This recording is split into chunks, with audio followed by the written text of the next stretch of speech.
المرسلين سيدنا محمد وعلى آله وصحبه أجمعين أما بعد.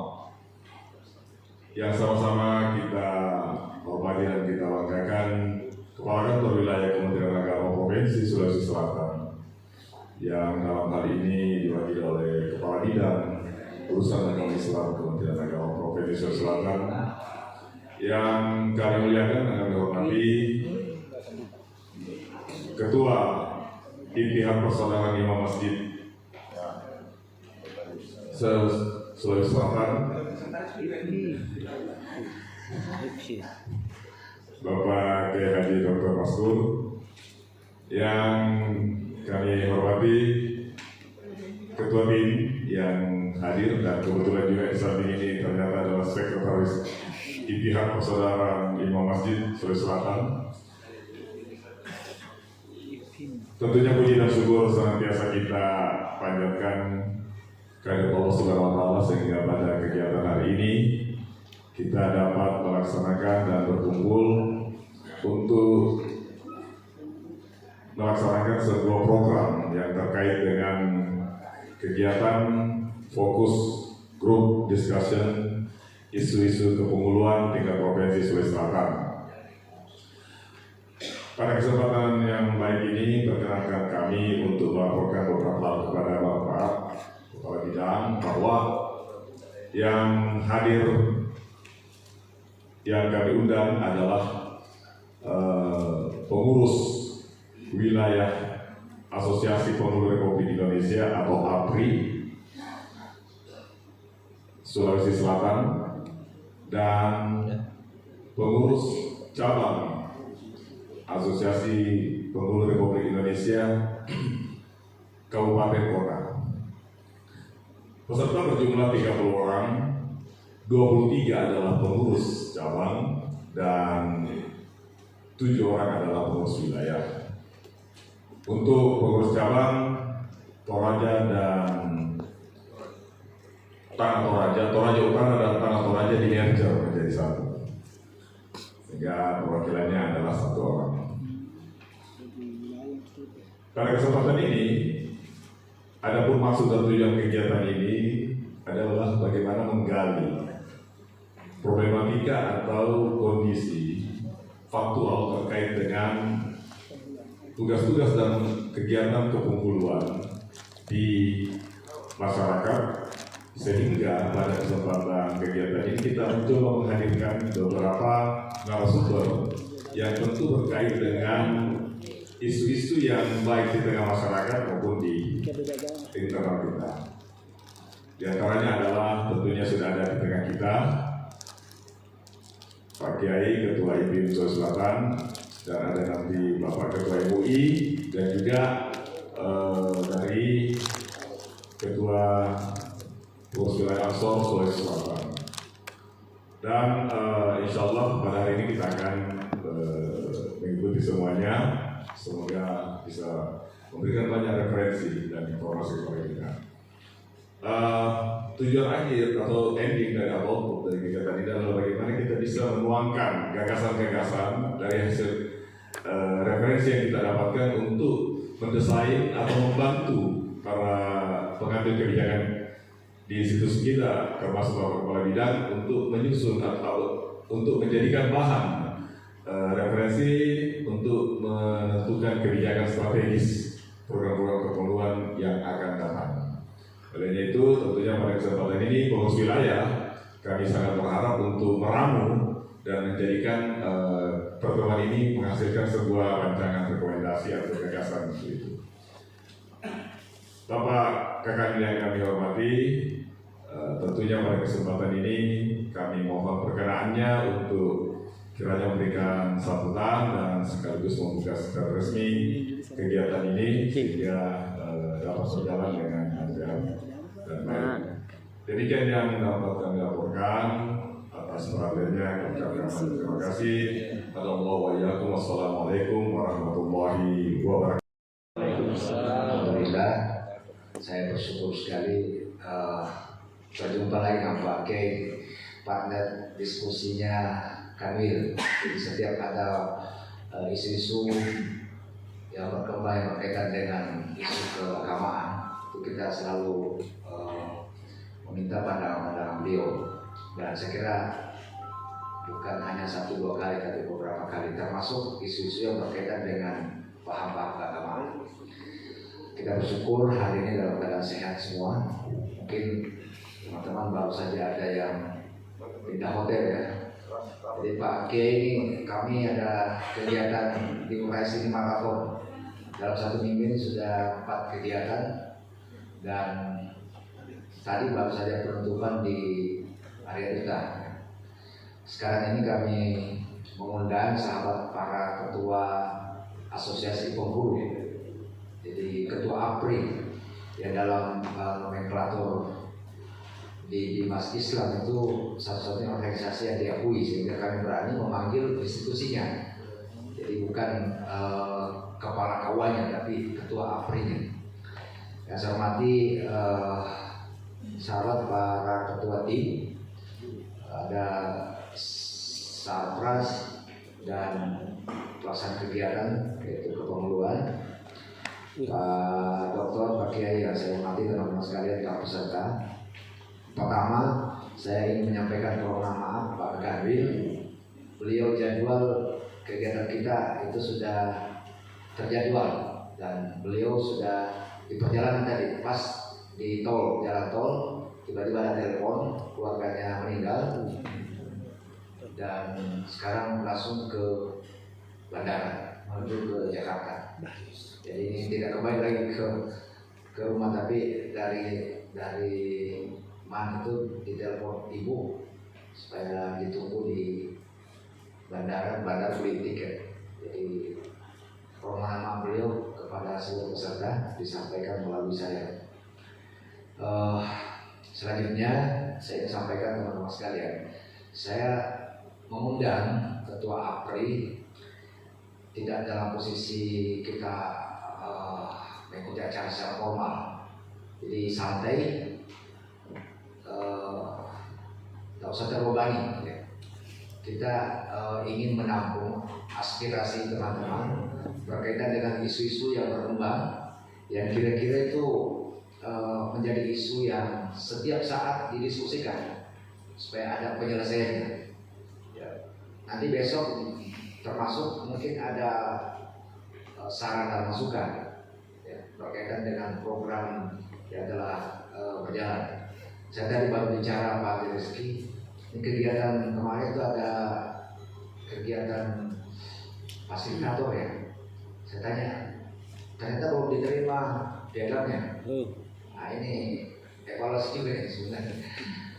Saya baru tahu kalau belum diterima, jadi besok tidak boleh lagi tidak diterima kalau tidak ada yang mewakili. Makanya panitia hari ini selesaikan.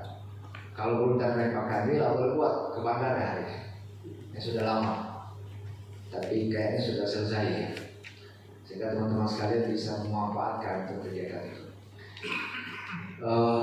Para ketua APRI, saya tahu persis bahwa hampir semua penghulu yang diberi tugas tambahan itu paham betul tentang bagaimana kompetensi yang harus dimiliki. Jadi ada kompetensi yang harus dimiliki oleh seorang kepala KUA, dan itu yang menjadi bagian dari tugas APRI sebagian. Kompetensi berkaitan dengan manajerial, teknis, dan sosial kultural.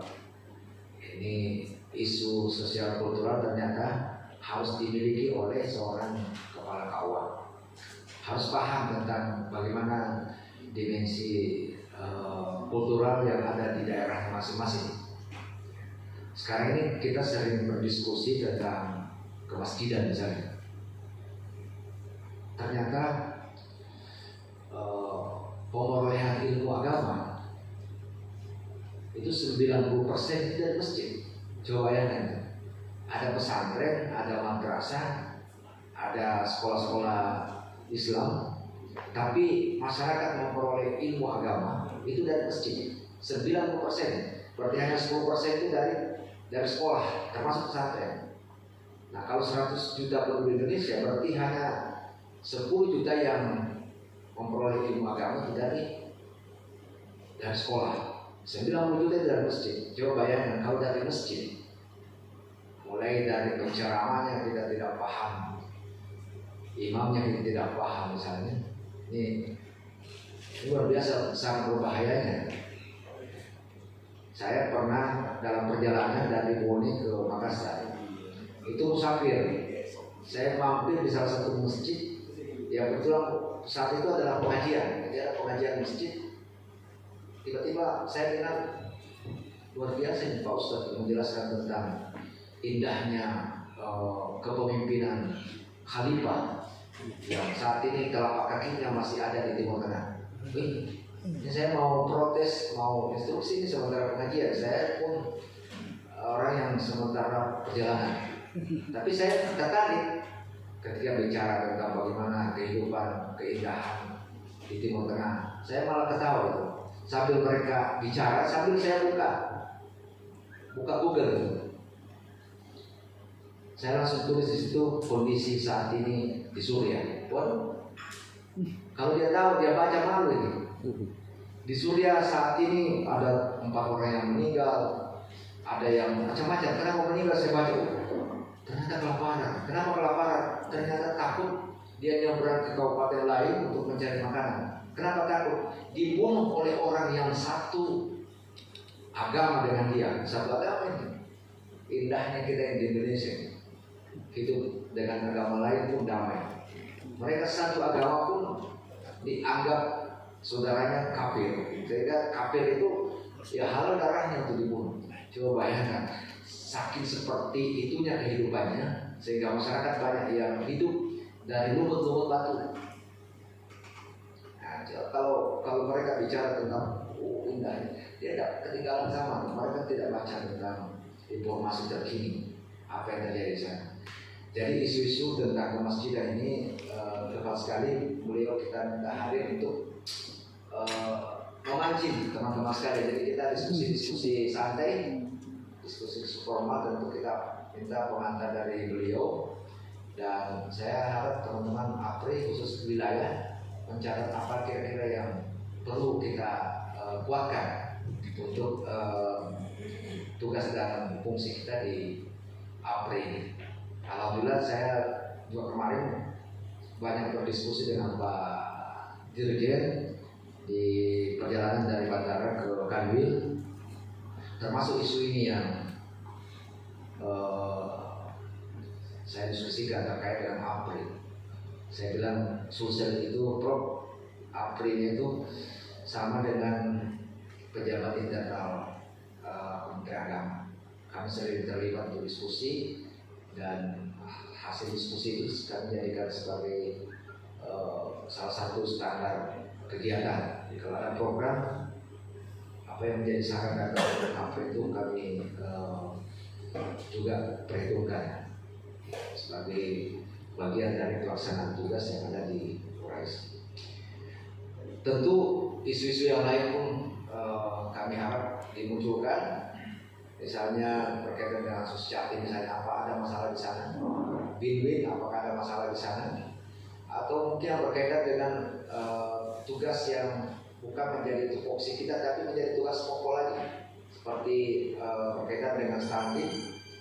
Stunting ini ketahanan pangan, misalnya stunting ketahanan pangan itu sepertinya saya ditelepon dari pemberdayaan perempuan. Saya ditanya, saya bilang tunggu dulu, ini kayak tugas saya ini banyak sekali di stunting. Setiap saat dihubungi masalah ini, padahal bukan tugas pokok kami. Ternyata beliau mengatakan itu sekarang tugas dari Kementerian Agama. Bukti tugas Kementerian Agama itu ternyata dibunyikan di tupoksi mereka bahwa leading sektor yang harus diajak berkomunikasi adalah Kementerian Agama. Jadi banyaklah mungkin isu-isu yang harus didiskusikan, termasuk paham-paham keagamaan. Bina paham ini Pak Kasihnya, Pak Ketua Dinas, sementara berdiskusi di Jakarta berkaitan dengan bina paham dan insyaallah mungkin bulan hari ini. Nah, itu juga menjadi bagian yang harus teman-teman tahu. Kemarin isu yang luar biasa besarnya Goa, isu yang ada di Makassar, hakikinya hakiki. Saya baru nanti berpikir dan ternyata ketika Pak Kiai, Pak Dokter bilang nggak usah pusing itu. Hakiki itu penjual gorengan. Sedikit, saudara. Kesucian. Ternyata penjual gorengan. Isu-isu banyak, pernikahan dini misalnya harus kita perhatikan. Pernikahan dini, pernikahan siri, Di bawah umur baru di hakim lah. janda tidak tercatat. Iya, Iya, sudah. saya ditanya heran juga, Pak. Tidak bisa Sekarang mandiri. katanya janda tidak Kita tercatat di rumah istri. tahu mana yang jadi Kok bisa? Tidak mesti terima kalau di bawah umur teh. Mau terser tidak ada. Tidak seragam. Bukan janda pirang. Di bawah umur. Janda pirang ini hal-hal yang seperti ini kan harus kita munculkan karena di masyarakat ternyata ada yang mempertanyakan, Pak, kami ini adalah janda. Silakan ya. Kenapa Bu? Kami mau urus keabsahan janda kami. Kami tidak tercatat sebagai janda. Berarti kami diakui. tidak mengenal Kesiri. sebagai Mau diakui. janda karena ternyata tidak mencatat perkawinan pernikahan. Ya cerai sampai cerai. Setelah Tercatat. janda Janda tercatat. Ada sertifikat janda. Nanti kan ada mungkin Pak Sawi kalau masalah janda lebih. Saya kira cukup ya teman-teman sekalian sebagai pengantar dengan memohon rahmat hidayah Allah alamin. Saya mewakili Bapak Kadil membuka secara resmi kegiatan kita hari ini dengan sama-sama membaca basmalah. Bismillah. Bila yang mendoakan, assalamualaikum warahmatullahi wabarakatuh.